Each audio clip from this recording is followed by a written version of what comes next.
Solo levelling season 2 का final episode आ गया है और ये एपिसोड बहुत मस्त था और इस एपिसोड में हमें न्यू कैरेक्टर भी दिखाए गए हैं जो हमें सीजन 3 में दिखाई देंगे।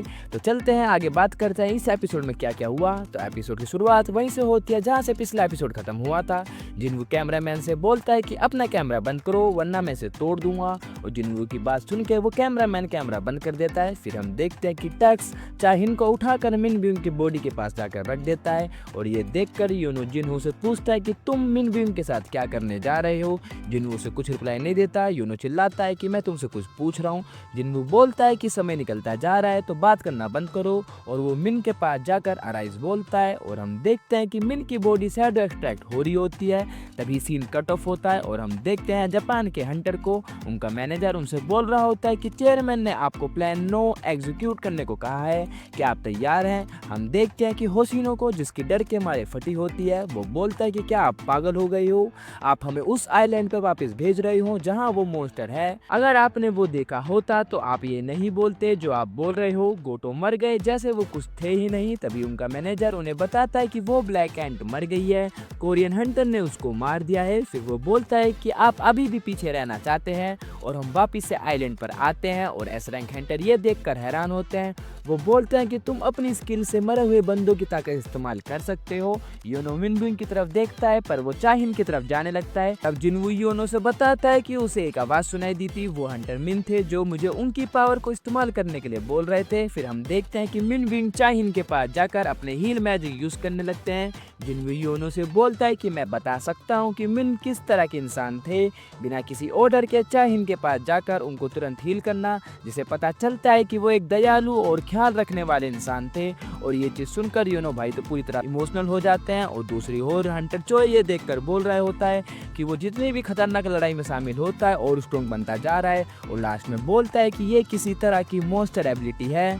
फिर योनो जिन्वू से बोलता है कि अगर तुम हंटर के रूप में लड़ाई कंटिन्यू रखोगे तो मुझे पता है कि मिन ब्यूंग की पावर आपके लिए बहुत काम आएगी, लेकिन उसे हमेशा से लड़ाई पसंद नहीं थी। फिर वो जिन्वू के कंधे पर हाथ रखते हुए बोलता है कि मैं सच में नहीं चाहता कि आप उसे वापस से लड़ाई में भेजो। जिन्वू बोलता है कि मुझे ये रेड गेट की याद दिला रहा है, आपने मेरा कंधा उस समय भी पकड़ा था पर इस बार आप मुझे ऑर्डर देने की जगह विनती कर रहे हो। फिर जिन्वू बोलता है कि चिंता मत करो, मैं भी यही सोच रहा हूँ। फिर वो मिन ब्यूंग के पास जाकर उसकी शैडो को आज़ाद कर देता है और हम देखते हैं कि मिन ब्यूंग गायब होने लगता है पर जाते हुए योनो की तरफ देखते हुए स्माइल करता है, जिसे देखकर योनो तो बस रोने ही वाला होता है और YONO thank you so much बोलकर उसे विदा कर देता है। फिर हम जापान के चेयरमैन को देखते हैं जो किसी से बोल रहा होता है कि ये जिंदा कैसे है और हंटर जिन्वू वहाँ कैसे आ गया, वो तो इस रेड में शामिल नहीं था। वो आदमी उसे बताता है कि मैजिक पावर की रीडिंग के हिसाब से वो बस इतना बता सकते हैं कि वो कहीं से अचानक वहाँ आ गया। और ये सब देखने के बाद चेयरमैन बोलता है कि ये एक बुरा सपना है, हमने अपने 10 में से 7 एस रैंक हंटर खो दिए। वो आदमी पूछता है क्या हम अपना प्लान 9 स्टार्ट कर दें, पर वो उन्हें मना कर देता है और उनको वापस आने के लिए बोलता है। उसके बाद हम देखते हैं कि ये बंदा गुस्से में पागल हो रहा होता है और हम वापस से आइलैंड का सीन देखते हैं जहाँ पर क्वीन के मर जाने के बाद बाकी बची हुई एंड बेकाबू हो जाती हैं, जिससे वो कहीं पर भी उड़कर जाने लगती है। अपने बाकी हंटर उन्हें मेन सिटी में पहुंचने से रोकने की कोशिश कर रहे होते हैं और दूसरी ओर अपने एस रैंक हंटर वापस से हेलीकॉप्टर में आ जाते हैं पर जिन्वू वहाँ नहीं आता और हमें पता चलता है कि जिन्वू केव में बची हुई एंट और एग को खत्म कर रहा होता है। वो डीमन लॉर्ड की तलवार यूज करके एंट को काट देता है और बोलता है कि उसे बुरा लग रहा है कि वो इस शॉट का ज्यादा इस्तेमाल नहीं कर पाया। फिर जिन्वू अपने शैडो सोल्जर को बाकी बची हुई एंट्स को खत्म करने का ऑर्डर देता है और हम देखते हैं कि इससे जिन्वू का लेवल अप हो रहा था एंड फाइनली जिन्वू सेंचुरी मार देता है। अपना भाई का लेवल 100 हो चुका था। फिर वो सीन आता है जिसका हमें इंतजार था। जिन्वू एंड किंग की बॉडी के पास जाता है और उसको अराइज करता है पर जैसे ही जिन्वू अराइज बोलता है वो खुद को एक अलग जगह पे पाता है। वो बोलता है कि ये अंधेरा कैसे है, मुझे कुछ समझ नहीं आ रहा है, क्या शैडो एक्सट्रेशन के समय कुछ हुआ। तभी वो वापस आ जाता है, वो अपने पीछे देखता है एंड फाइनली हमारे सामने बेरू आ जाता है और सच में जिस तरह ये शैडो बना सच में बाकी शैडो से अलग और एक नंबर का था। और ये देखकर जिन्वू बोलता है कि उसे लग रहा था कि ये फेल हो जाएगा एंड बेरू नीचे आता है। जिन्वू वहाँ से जाने लगता है और बोलता है कि दूसरे एंड को एक्सट्रैक्ट करते हैं। तभी जिन्हू को आवाज आती है, और माय किंग। जिन्हू हैरान होते हुए पीछे मुड़ता है, वो बोलता है क्या तुम बोल सकते हो।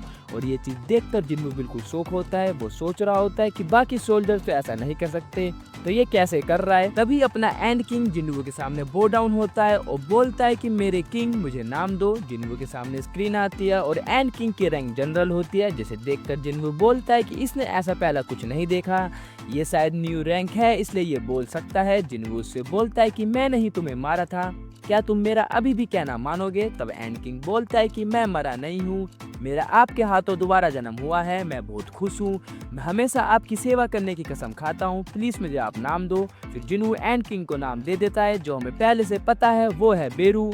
फिर जिन्हू बाकी एंड की तरफ देखते हुए अराइज बोलता है और ये सीन कट जाता है और हम देखते हैं बची हुई एंड सैंड की तरफ पहुंच चुकी होती है और बाकी हंटर उन्हें शहर के अंदर जाने से रोक रहे होते हैं और ये सब जिन्हू और बेरू देख रहे होते हैं। बेरू बताता है कि बिना किसी लीडर के वो 4000 हैंड हर दिशा में उड़ रही हैं। जिन्हू बोलता है कि ये बहुत सारी हैं, क्या तुम मेरे लिए इन्हें कम कर सकते हो। और अपना बेरू तुरंत बोलता है कि मेरे किंग आपकी ये इच्छा है तो जरूर, और बेरू वहाँ से उड़ते हुए चला जाता है। फिर हम देखते हैं कि मिस्टर सोंग पे एंट अटैक करने वाली होती है और उनके टुकड़े हो जाते हैं और ये देखकर ये लोग सोच रहे होते हैं कि यहाँ क्या हुआ।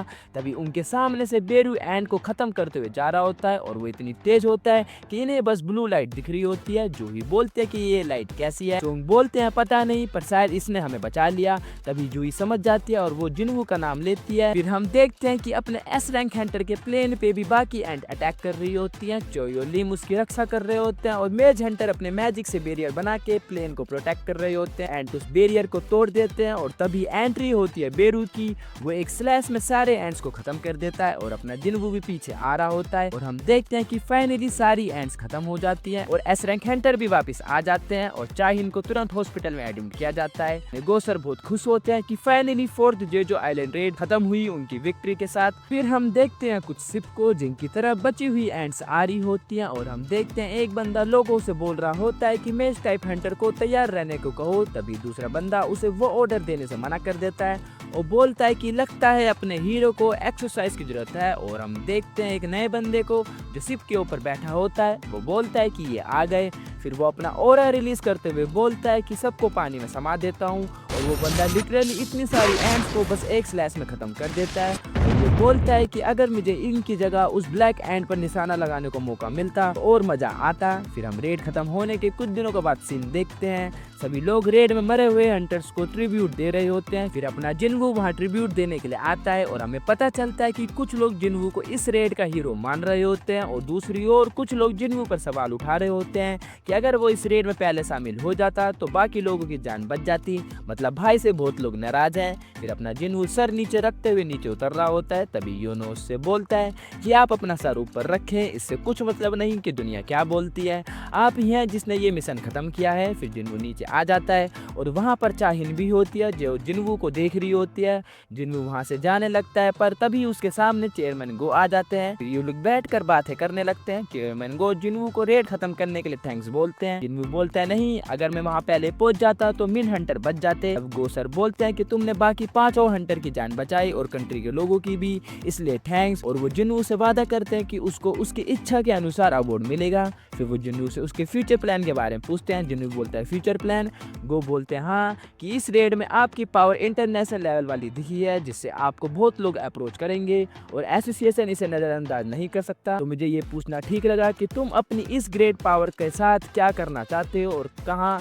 तब जिन्हू उनसे बोलता है कि वो अपनी खुद की गिल्ड स्टार्ट करना चाहता है। फिर हमें वापस से सीन दिखाया जाता है जेजो आइलैंड का, जहाँ कुछ हंटर वहाँ की सफाई करने के लिए आए होते हैं, मतलब वहाँ पर जरूरी सामान इकट्ठा करने आए होते हैं। तभी उनके सामने एक बंदा आ जाता है जो मुझे शुरुआत में लगा था कि वो जिन्हू का बाप है, पर नहीं, ये कोई और होता है। ये लोग उसे देखकर पूछते हैं कि तुम कौन हो और यहाँ क्या कर रहे हो, और ये बंदा उनकी तरफ आगे बढ़ता है और हम एक हाथ देखते हैं जो चुटकी बजाता है। तो ये सारे हंटर बेहोश हो जाते हैं। तभी ये बंदा बोलता है कि तुमने क्या किया, और हमें पता चलता है कि यहाँ कोई और भी है। और हमारे सामने आ जाता है फ्रोस्ट मोनार्क, जो बोलता है कि इनकी आवाज मुझे परेशान कर रही थी इसलिए मैंने उन्हें बेहोश कर दिया। और हमें पता चलता है कि ये यहाँ किसी को ढूंढने आए थे। ये लोग बोलते हैं कि ये अजीब है, कोई ऐसी पावर वाला इंसानों की मदद कर रहा है। फिर फ्रोस्ट मोनार्क बोलते हैं कि उनका काम पूरा हुआ, चलो वापस चलते हैं। और वो वहाँ से जाते हुए बोलते हैं कि शिकार प्लान के हिसाब से ही होगा, उसमें कुछ चेंज नहीं होगा। फिर वो वहाँ से चले जाते हैं और ये बंदा हंटर्स को घूर रहा होता है, पर अचानक से बोलता बोलता है कि ज़्यादा गड़बड़ नहीं करनी और ये भी वहाँ से जाने लगता है और जाते हुए बोलता है कि यहाँ कितनी बदबू है। मैं इमेजिन कर सकता हूँ कि अगर वो यहाँ होती तो कितना हंगामा करती। यहाँ पर ये किसी वुमेन की बात कर रहा होता है और फिर वो वापस चला जाता है और हम देखते हैं कि ये सब जिन्वो का बाप देख रहा होता है। और उसके बाद हम वापस आ जाते हैं शहर में जहाँ गाड़ियों का जाम लगा हुआ था और इसमें अपना जिन्वो भी फंसा होता है। हम देखते हैं कि जिन्वो जिन्हो से बता रहा होता है कि उन्हें गिल्ड के लिए अप्रूवल मिल गया है, जिसे सुनकर जिन्हो बहुत खुश होता है। और तभी सोंग जिन्वो से बोलती है कि तुम मुझे गिल्ड में जरूर लेना, मैं वादा करती हूँ कि मैं जरूर काम आऊंगी। और एक और चीज देख रहे हो, सोंग को देखते ही जिन्वो के चेहरे पे स्माइल आ जाती है। उसके बाद जिन्वो पे चेयरमैन गो का फोन आता है। वो जिन्वो को बताते हैं कि इस हाईवे पे एक बी रैंक गेट ओपन हो गया है जिसकी वजह से यहाँ जाम लग रहा है। फिर जिन्वो वहाँ उस गेट के सामने पहुंच जाता है और अकेले ही गेट के अंदर चला जाता है। तभी हम देखते हैं कि ये गेट रेड गेट में बदल जाता है और हम जिन्वो की शक्ल देख सकते हैं। वो बोलता है कि उसके साथ ही ऐसा क्यों होता है। फिर वो बोलता है कि उसे अपनी मोम को बता देना चाहिए था कि उसे आने में लेट हो जाएगा। और फिर जिन्वो के हम अगल बगल ढेर सारे बीस्ट देख सकते हैं। फिर जिन्वो अपनी शैडो आर्मी को बाहर बुलाता है और अब की बार इस आर्मी में बेरू भी था। यहाँ पर भाई की आर्मी तैयार हो जाती है। जिन्वो स्माइल करते हुए बोलता है चलो इसे जल्दी खत्म करते हैं। फिर हम देखते हैं चाहिन और चोय को। चाहिन बोलती है कि इस रेड ने साबित कर दिया है कि अभी हमें बहुत कुछ सीखना है, मैं कुछ नहीं कर पाई, मुझे बचाना था पर वो नहीं। फिर वो बोलती है कि उसे उससे जल्दी मिलना है, मुझे उसके साथ खड़ा होना है और ऐसा करने के लिए मुझे और स्ट्रॉन्ग होना होगा। और दूसरी ओर अपने शैडो सोल्जर्स पूरी तरह फाड़ रहे होते हैं। हंटर मॉस से एक कदम की दूरी पर खड़े होते हैं, फिर भी वो लड़ते हैं। सबके अपने रीजंस होते हैं, कोई अपनी फैमिली को प्रोटेक्ट करने के लिए, कोई किसी के ऑर्डर के लिए, कोई साबित करने के लिए कि वो कौन है। इसलिए हंटर शिकार करते रहते हैं और उनमें से कुछ तो रुकने को भी तैयार नहीं है। फिर हम देखते हैं कि अपने सारे शैडो सोल्जर बोट डाउन करे रहते हैं और हम फिर देखते हैं एक खतरनाक ऑरा के साथ जिन्वो को, जो बोलता है कि चलते हैं नेक्स्ट टारगेट की तरफ। और इसी के साथ ये एपिसोड यहीं खत्म हो जाता है और इसी के साथ सीजन 2 भी यहीं खत्म होता है। और सच में ये सीजन 2 बहुत अच्छा था, कितने रिकॉर्ड ब्रेक की, जिससे पता चलता है कि क्या कमाल का सीजन था। तो मुझे इस सीजन में तो बहुत मजा आया। अगर आपको आया हो तो कमेंट में जरूर बताना। तो आज से सोलो लेवलिंग वापिस से साल भर के ब्रेक पे चला जाएगा। अब फिर से इंतजार करो 1 साल का। पर मैं आगे की मानवा पर वीडियो बनाने की सोच रहा हूँ। अगर आप लोगों को मानवे की आगे की स्टोरी जाननी है तो कमेंट में जरूर बताना, मैं आगे वीडियो बना दूंगा। चलो इस वीडियो को यहीं खत्म करते हैं, मिलते हैं जल्दी न्यू वीडियो में, तब तक के लिए सायोनारा।